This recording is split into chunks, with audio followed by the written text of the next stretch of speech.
Hello my dear plus 2 learners, arts, commerce, science, vocational, correspondence और distance education ସମସ୍ତଙ୍କ ପାଇଁ ଆଜିର ଏ ଭିଡ଼ିଓଟି ବହୁତ ଇମ୍ପୋର୍ଟାଣ୍ଟ ହେବାକୁ ଯାଉଛି।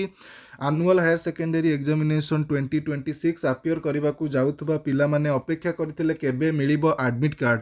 ପୂର୍ବରୁ କୁହାଯାଇଥିଲା ଡିସେମ୍ବର 15ରେ ଆସିବ, କିନ୍ତୁ ପରବର୍ତ୍ତୀ ସମୟରେ ଫର୍ମ ଫିଲ୍ଅପ୍ ଡେଟ୍କୁ ଏକ୍ସଟେଣ୍ଡ କରିକି 18 ଡିସେମ୍ବର ପର୍ଯ୍ୟନ୍ତ କରାଯାଇଥିଲା। ସେ କାରଣରୁ ଆଡମିଟ୍ କାର୍ଡ଼ ଆଭେଲେବୁଲ୍ ହେଇନଥିଲା।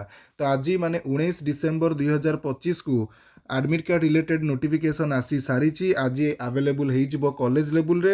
ତ ମୁଁ ଦେଖାଉଛି ଚିଠିଟି କ'ଣ ରହିଛି। ଆଜି ଦୁଇଟି କଥା କହିବି। ପ୍ରଥମେ ତ ଆଡମିଟ୍ କାର୍ଡ଼ ବିଷୟରେ କହିବି ଏବଂ ସେକେଣ୍ଡ କଥାଟି ବହୁତ ଗୁରୁତ୍ୱପୂର୍ଣ୍ଣ ରହିବ, ଯେଉଁଟା ପ୍ରଥମ ଥର ପାଇଁ CHSE ଇଣ୍ଟ୍ରୋଡ୍ୟୁସ୍ କରୁଛି ପ୍ଲସ୍ ଟୁ ବୋର୍ଡ଼ ଏକ୍ଜାମିନେସନ୍। ଏଇ ପୂର୍ବ ବର୍ଷରେ ଏସବୁ ପ୍ୟାଟର୍ନ ନଥିଲା।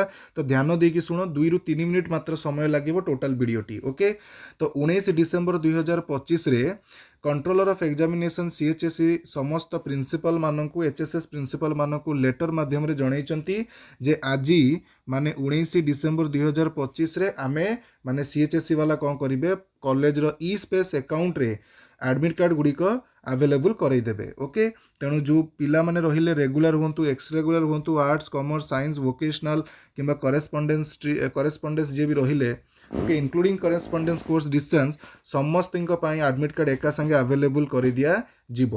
तो 19 तारिख रे आवेलेबल हबो माने आसंता काली माने 20 डिसेंबर 2025 शनिवार ठू HSS लेवल रे एडमिट कार्ड बांटिबा आरंभ हेबो। ओके, तो सेमान तुमको बांटी देबे बा इश्यू करई देबे। तमे इश्यू करि सारिबा परे प्रॉपर्ली एडमिट कार्ड को पढ़िबो, ध्यान दबो।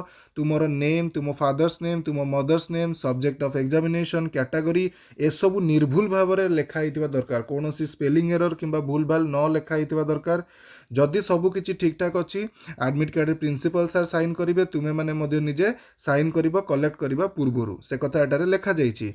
जदि कोनोसी भूल भटका देखुचो, स्पेलिंग एरर अछि, किछि भूल लेखा ही जाइछि, इमिडिएटली प्रिंसिपल सर को जणाओ किंबा तुमे ये जो मेल आईडी दिया जाइछि से मेल आईडी थ्रू रे तमे जणाई परिबो, किंतु तमे जणाइबा अपेक्षा प्रिंसिपल सर को जणाओ। HSS लेवल रे से भूल टिकु सुधार करि दिया जिवो है।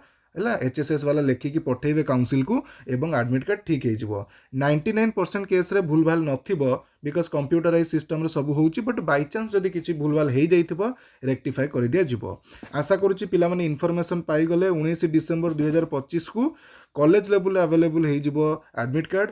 20 डिसेंबर 2025 रु डेफिनेटली कॉलेज लेवल में मिलवा आरंभ हो, बिकज 22 तारिख सोमवार ठू बहुत गुड़े कॉलेज रे HSS गुड़िक इंटरनल एग्जामिनेशन प्रोजेक्ट वाया होचे सब चलो। ओके, ये थिला एडमिट कार्ड रिलेटेड इन्फॉर्मेशन। आउ किछि डाउट नथिबो वीडियो को शेयर करिवो।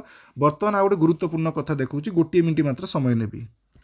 पिले गोटे नोटिफिकेशन या पूर्व आसीथिला एग्जामिनेशन कंडक्ट करने, तो से नोटिफिकेशन रे गोटे बहुत बढ़िया इनफॉरमेशन लिखा जाइए, समस्ते जानिबार उचित। ओके, एटी लिखा जाइए ए वर्ष all regular students whether enrolled or not enrolled are eligible to give internal and project examination. ता माने ए वर्ष जो माने रेगुलर पिला अछंती से माने प्लस टू एग्जाम पाई 2026 रो प्लस टू एग्जाम पाई फॉर्म फिलअप करिथांतु किंबा न करिथांतु, एनरोल्ड नॉट एनरोल्ड माने फॉर्म फिलअप करिथांतु किंबा फॉर्म फिलअप न करिथांतु, समस्ते एलिजिबल ए वर्ष इंटरनल एवं प्रोजेक्ट एग्जामिनेशन दबा पाई।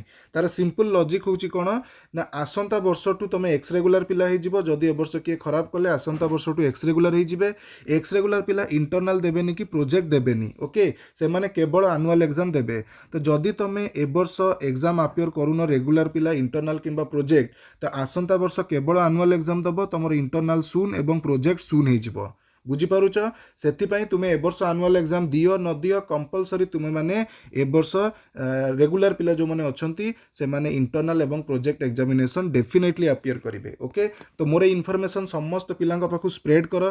जदि तुमे रेगुलर स्टूडेंट्स देखुच वीडियो, जदि फॉर्म फिलअप कर देइछ बहुत भलो कथा। जदि फॉर्म फिलअप करिन कॉलेज को विजिट कर, इमिडिएटली विजिट कर काली एवं बुझ फॉर्म फिलअप डेट आउ एक्सटेंड हबो कि नाही। एक्सटेंड तो अबे हेइनी आउ, बट सेटा बुझ एवं इंटरनल प्रोजेक्ट तमे देई दियो। जदि ए वर्ष एनुअल एग्जाम दौन भी किछि कथा नै, तमे इंटरनल प्रोजेक्ट देई देलो, से मार्क रहिला सेमती। आसंता वर्ष एनुअल एग्जाम देले एई मार्कटा सेठी जाईकी सीधा सीधा मिसिबो। सेति पई रूल टी करा जाईची आ कैटेगोरिकली एटा मेंशन करा जाईची। ओके, बहुत इंपोर्टेंट न्यूज समस्त सहित शेयर करो। So thank you for watching this video till the and. And जो भी पिला माने फॉलो करूचंती कॉमर्स एप्टीट्यूड को बहुत बहुत धन्यवाद। एग्जाम तमरो बहुत भलो भाव रे जाऊ, सेति पई मु विश करूची। Once again thank you for watching this video till the and.